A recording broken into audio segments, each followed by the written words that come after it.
Allie has people's emails, what they signed up with, and she'll send it over with some materials that we'll have from the presentation.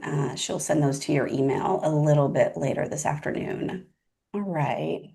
So with that, I think I'm gonna go ahead and get started with just kind of my introduction, and I will share my screen, put the presentation on. How's that looking, Allie?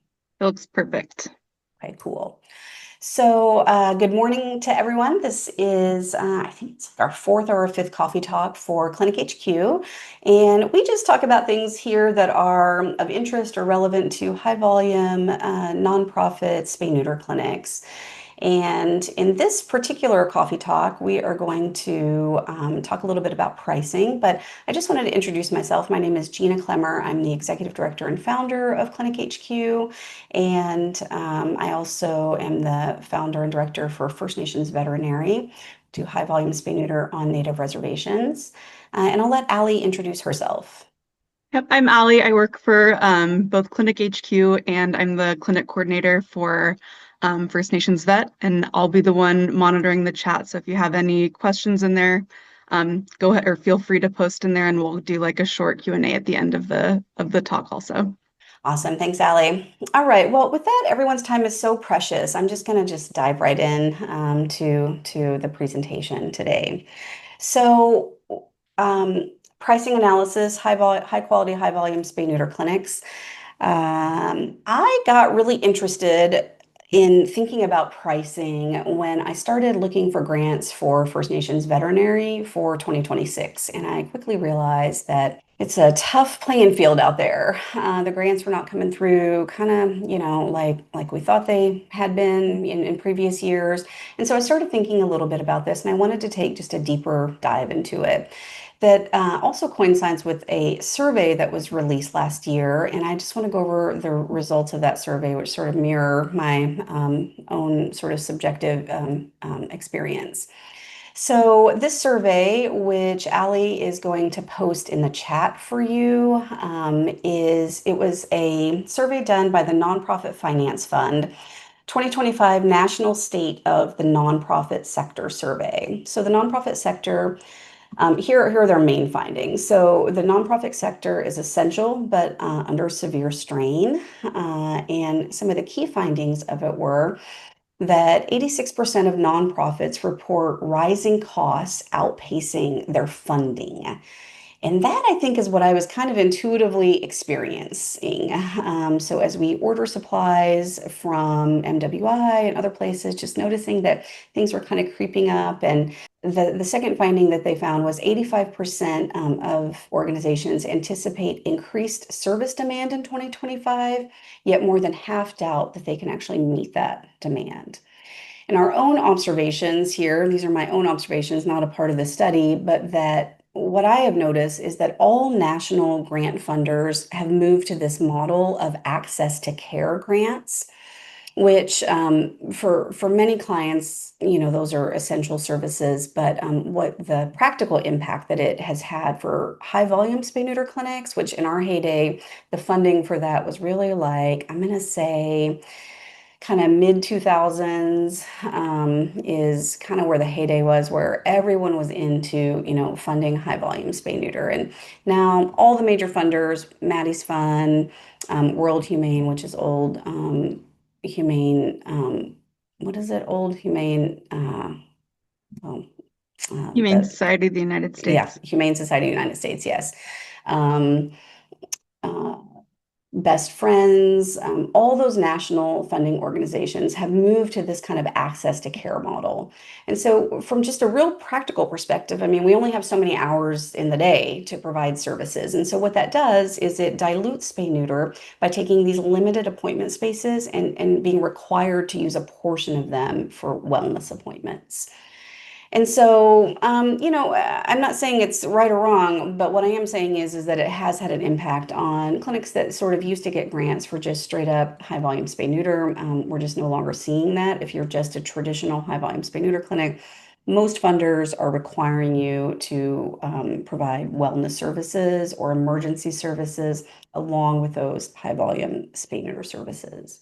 Okay, I'll get off my soapbox about that. And now the second point of the survey of nonprofits, was financial fragility and chronic underfunding still persists. So 36% of nonprofit organizations ended 2024 with an operating deficit, the highest in a decade. And that possibly had to do with the impact that COVID had, that clinics are still trying to recover from the ripple effects of less clients during COVID, essentially.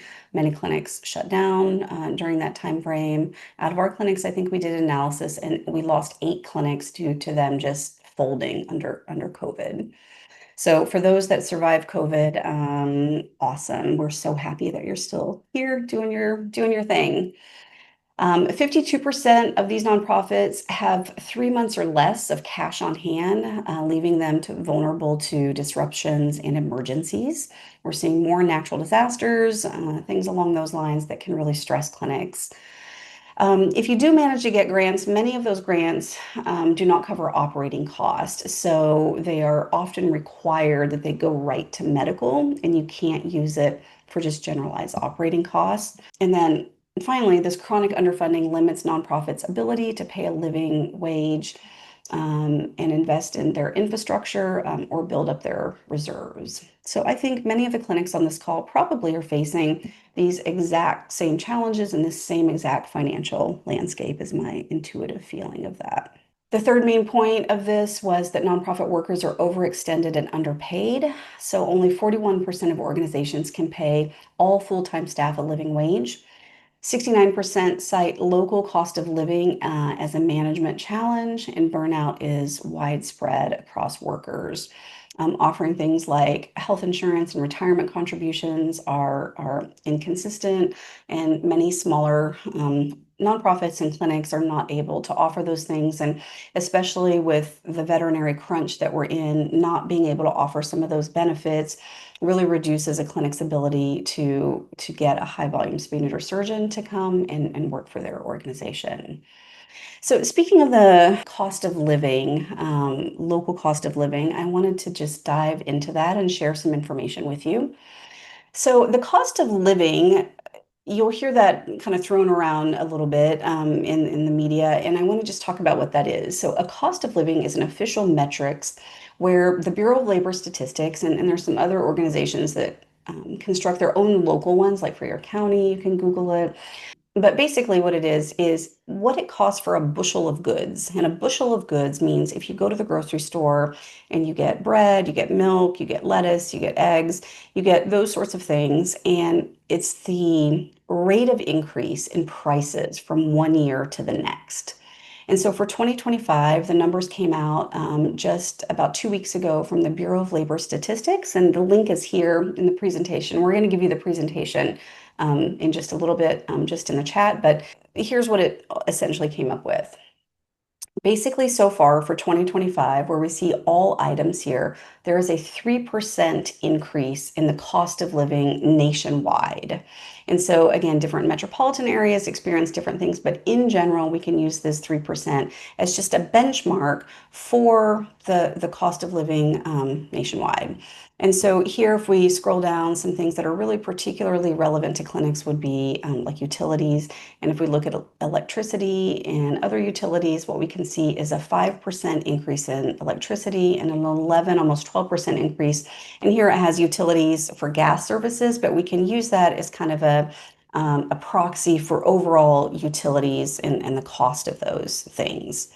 So this is not only the cost for like what clinics are experiencing, but also what those people who work at your clinics are experiencing. So the cost for your staff to just simply live in America is going up by 3% from last year to this year. And that's pretty typical. So it can range anywhere from like 1.5% to 3% is typically what it goes up annually. So it's really important to keep in mind that you pay someone a wage, and from one year to the next, it just simply is getting more expensive to live. And so we keep kind of coming back to this 3% or 3.5% idea of increasing prices possibly at your clinic. So we decided, I got real curious about, well, what are clinics, charging people? So if if it's a good idea to maybe raise costs by 3 to 5%, what are they actually charging right now? And, what effect would that have kind of on their clients? So we designed a study where we took 431 high volume spay neuter clinics across the US, and we looked at the median prices that they were charging clients. And it turned out to be a little more complex than I imagined. But we looked at the prices pre-subsidy and pre-tax. So this does not include subsidized pricing here. This is kind of what you would think about maybe being advertised on your website as just your general public price for spay neuter. So we also took out clinics that did like totally free clinics and like just voucher program clinics and deeply subsidized surgery. Those that had super limited weight ranges. So if they only did pets that were under 30 pounds, that would erroneously make their pricing look very low. So we took out all those anomalous clinics and we ended up with 431 that were basically very much like the clinics that are, in the audience today. They are high volume, nonprofit, spay neuter wellness clinics, and that's pretty much just like what they focus on. That's what we were kind of going for. What we realized here is that the first thing that we realized was, well, those numbers are real different depending on where you live in the United States. And so we then broke out the clinics into four major census regions. And so these are the regions. So go ahead and look at this slide and figure out where your state is.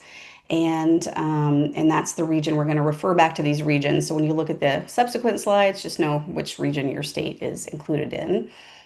And it has the counts of each one of those number of clinics in each one of these regions. And so we believe that, it's fairly representative. So the lowest count was 47 clinics, and that is definitely representative, enough clinics in the sample to be representative.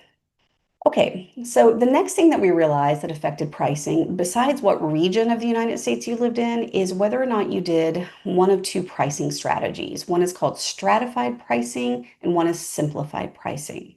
So stratified is breaking, it means like stratifying means breaking up your pricing into different categories. And so in this example, if we look here on the left, we see that the 1 through 50 pounds, for example, was $140, 51 to 89 pounds, $165, and 90 pounds plus call for pricing. And then this particular clinic had another overlay, which was age related. And so I'm assuming that that is because those that are over 7 years old, they probably do some blood work, and that's what's included. And that's not very typical of most clinics that we saw. Most clinics simply do something more like what's on the right here, which is female dog spays, male dog neuters, and then they break it out into 3 or 4 different stratifications of what their pricing is. So this is a good example of what stratified pricing is. So just know here that think about this, does our pricing sort of mirror this? And even if it really just has one category like over 85 pounds, you have dog spays, dog neuters, and then you have like that as a main price, and then you even have one other price that's typically going to be thought of as stratified pricing. And for cats, mostly it's not stratified, so it's just mostly based on the dogs. This is an example of simplified pricing. So here at this particular clinic, they did $110 per dog and $65 per cat. And then this is sort of slightly less simplified pricing, but still simplified pricing, just breaking it out by dog spays and dog neuters. That would still be really considered just simplified pricing. So you don't have any weight ranges by dogs. Okay, and this, doesn't include, I mean, the clinics may or may not include in the simplified pricing pregnant and heat, crypt orchid, if they have go home pain meds and e-collar. I mean, it's really a wide gamut. So some clinics that do simplified pricing may or may not charge for those additional add-on things. All right, so here what we could see is out of the clinics in the study, 60% did stratified pricing and 40% did simplified pricing. Okay, so that gives you a sense, a benchmark of what are most clinics kind of doing. So most clinics right now currently are doing stratified, but increasingly I'm seeing clinics move to simplified.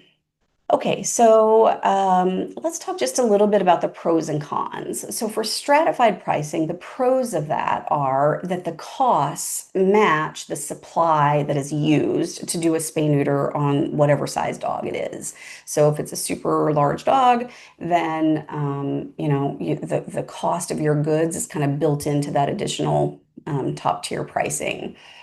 So it protects profits when you have to do like super large dogs. It can impact your scheduling, so how many you do by size. And then the cons are it's more confusing for staff and for your clients. Definitely slower check-in times and more billing errors. Just because those stratifications can just make your eyes cross. And then it can feel unfair or complicated to owners. So they might make a reservation or an appointment at a time when their pet weighs 20 pounds, but by the time they get to you, their pet weighs 30 pounds, and now they're in a different weight class, and that can feel unfair. Simplified pricing, it's easy to explain and advertise. It feels fair and transparent to most clients. You will have much faster check-ins and billing. And our study shows, as you'll see, that you'll actually earn more under simplified pricing. For cons, we could not actually think of too many cons related to it. So with that, I wanted to just chat a little bit with a clinic that actually uses simplified pricing. So we love the way that when we were doing our research here, we looked at Face Clinic, and so here we're also going to chat with the executive director, Jen Hancock for Face. So Jen, are you on the call? And if so, let's I am unmute here, you. yes. Okay, super great. Where are you? There you are. Awesome. Is there any way to turn on your camera or no? Yes, just for fair warning, guys, we're celebrating Halloween here. So We just love to it. warn everyone, I'm a K-pop demon hunter demon. Even better. Awesome. I absolutely love it. So thanks, Jen, so much for joining us. And I wanted to just kind of show your website here because as I was looking over we did some verification on what clinics actually charge, and I noticed here your dogs were $210 and your cats were 135. And I really liked how it was kind of laid out on your website and just liked it. I liked a few other things too. I love that you have different drop-off times for cats and dogs. That's a key strategy that we recommend here at Clinic HQ. And I also loved that you have request medical records and you have the HQ little widget on here. So if people are not using that, you should definitely use that. But anyway, I was super impressed, and I've known your clinic for quite some time. You guys have been with HQ for a really long time, so I wanted to just chat with you a bit. So I'm going to actually stop my screen share for a moment, and we will just do that. So tell us a little bit, Jen, about how you guys came to do this simplified pricing. Were you afraid to go to simplified pricing? How does it work for you? Just tell us a little bit about that if you can. Yeah, we came to simplified pricing from a couple different needs that we had identified. One was a marketing perspective and client feedback. It was very confusing to our clients to navigate what price they needed for their pet, especially like if they were a puppy, as you indicated, and then suddenly they're not, because at the time our we would schedule out up to 5 months out, and that would be could be a lot of weight class Hmm. changes for some patients. And so there was that client feedback. We also were at a time where we were starting to see a lot of our economic impacts on the industry. And so we were going to have to raise our prices. And then we wanted to try to be as transparent as possible. And I think that's where the marketing component came in. For a lot of clinics in our state and community, oftentimes the additional pain meds are considered an added on fee. And we made the value decision that we wanted that to be part of the overall cost, that all patients got that same quality of care. And so, just to kind of make it simple for our clients, we just said one that flat fee. And we were scared. We were not sure how it was going to end up working out, but it's been very easy. And it's interesting because we implemented that about 5 or so years ago. And sometimes clients still call saying, well, I have a female dog who weighs this amount, how much is it going to be? And it's like, oh, it's just one price. But it was pretty easy to implement. Uh-huh. Yeah. And so included in your pricing, do you guys charge extra for like in heat, crypt orchid, pregnant? We will charge extra for crypt orchid and PIO surgeries, but we do not charge extra for NHE or pregnant. That's another thing that distinguishes us from others in the area as well. They will often add on those things. And from a values perspective for us, our clients come to us because we're a low cost clinic, and being as transparent with that pricing was part of that decision. So Mhm. we didn't want there to be hidden fees, if you will, or you just extra fees if we could avoid them at all. And so it's really going to be more for those more intensive surgeries. And we always call the clients if that comes up. Mhm. And then do you guys still subsidize some surgeries with grants and We stuff do. that you get? Yes. So Mhm. with our fundraising, one of our restricted funds is what we call our Spay It Forward Fund. And it's a no questions asked financial assistance program. And that's the Spay It Forward Fund is for owned pets, because we also serve community cats and they have their own special pricing and even subsidies, even on that fee. Um, but it's no questions asked. If someone needs financial assistance, we're able to provide that. And based on our donor restrictions, we're able to provide up to a 50% discount on our spay neuter cost um, for surgery, and then up to 25% off on vaccines. Mm-hmm. Awesome. That's so good.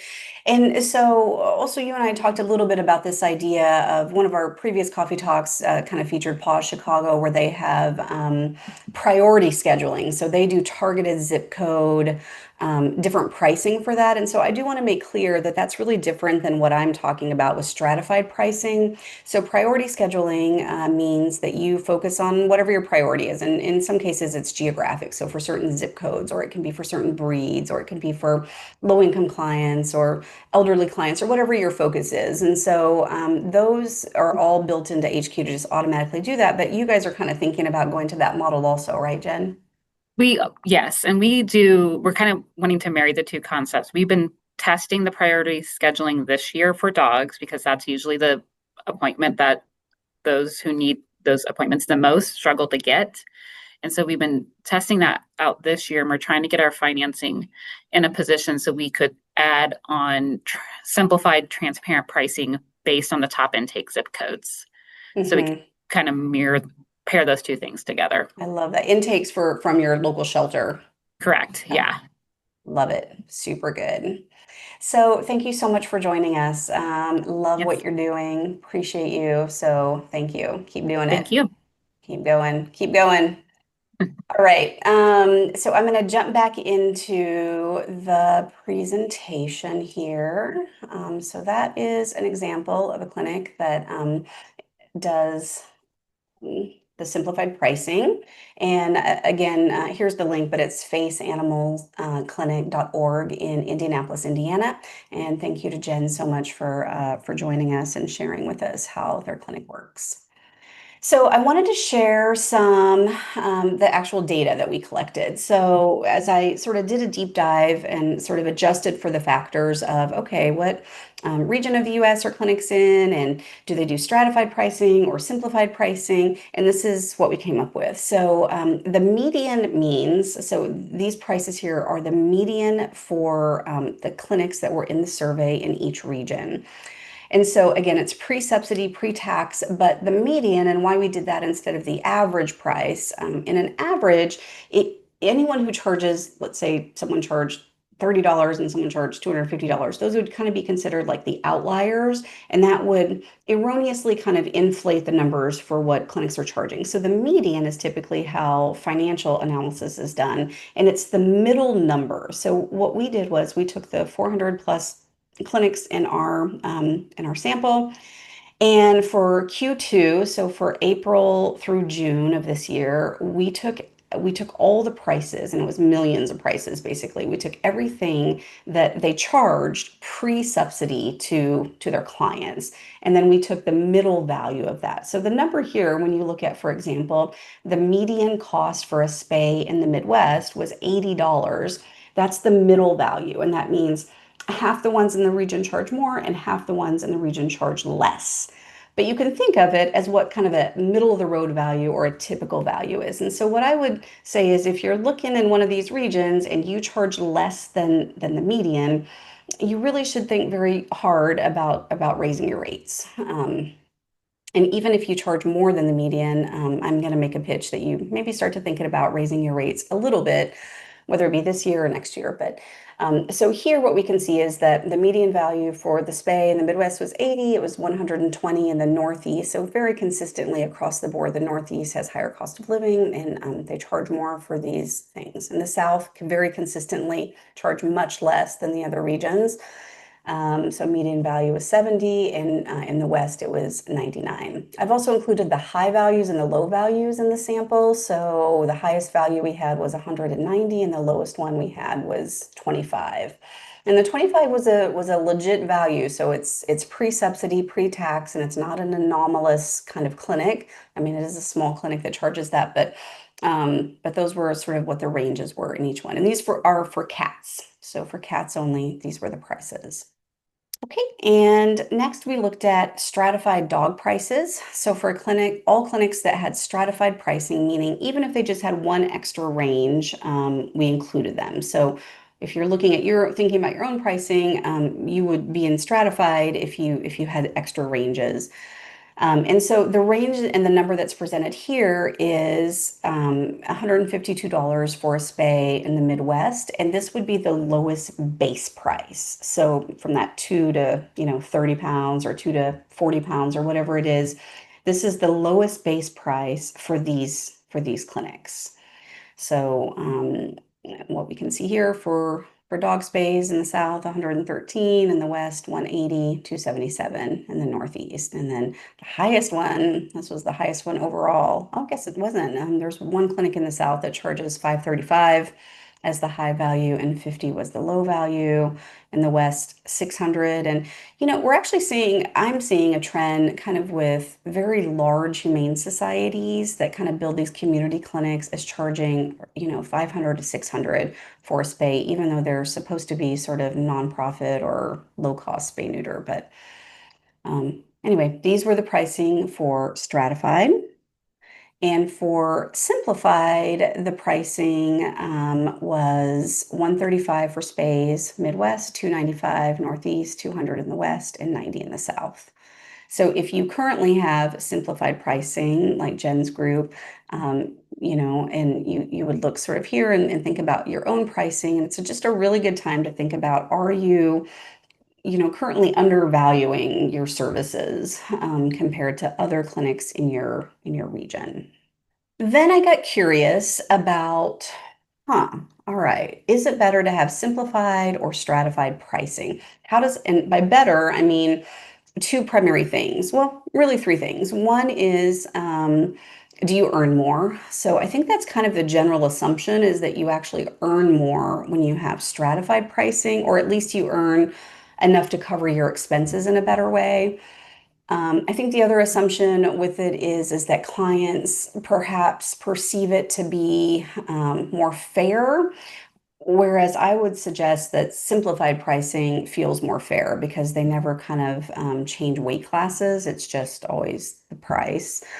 And then, yeah, and then one of the other values, our four values here at HQ is the safety, speed, stress reduction, and client dignity. And to me, simplified pricing really just touches on all of those in lots of different ways. So let's look at this model. So this was just a random real clinic. They did 230 spay neuters in Q2, and this was their pricing. So $120 for dog spay 50 pounds or less, 51 pounds or more, it was 150.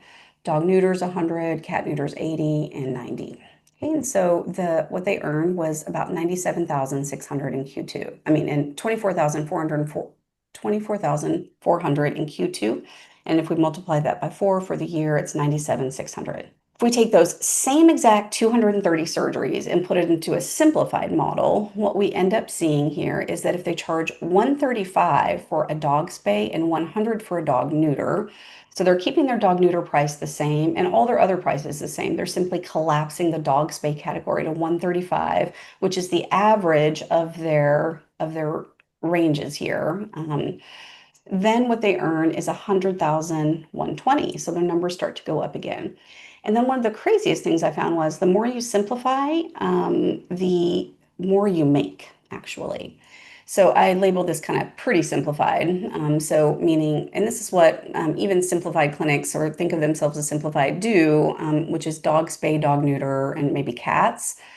And if they simplify it down to that, they make 101,000. And if they do what I'm calling ultra simplified, just simply dog surgeries and cat surgeries, then they make 113,760. So overall, over the year, they would make $16,000 more if they had a simple pricing strategy that was just simplified. And Not I to wanted to mention, interject super quick here. Another thing that we talked about is how lots of you guys here are nonprofit clinics and do adoptions also.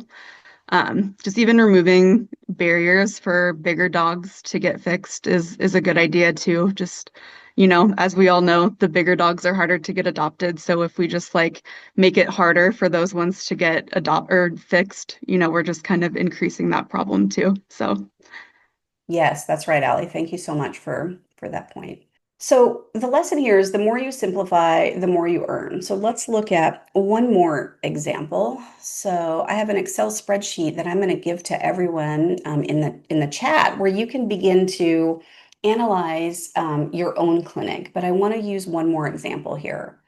So in this example, this clinic in Q2 did 2774 for surgeries, so almost 3,000 surgeries.